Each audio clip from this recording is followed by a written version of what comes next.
GPS, Global Positioning System, is a satellite-based navigation system that allows users to determine their exact location and navigate to a specific point anywhere on Earth. GPS works by using a network of at least 24 GPS satellites orbiting the Earth at an altitude of about 20,000 kilometers. When a GPS device receives signals from at least 4 GPS satellites, it can calculate its precise location using a process called trilateration.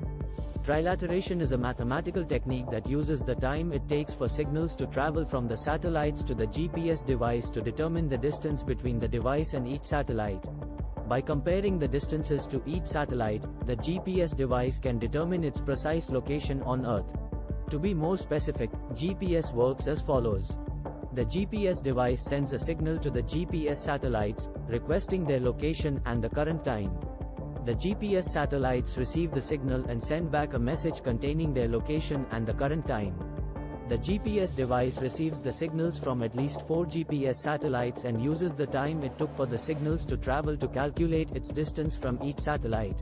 The GPS device uses trilateration to determine its precise location on Earth by comparing the distances to each satellite.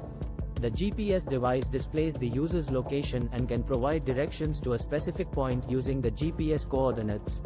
In summary, GPS works by using a network of satellites to provide precise location information to GPS devices through the process of trilateration.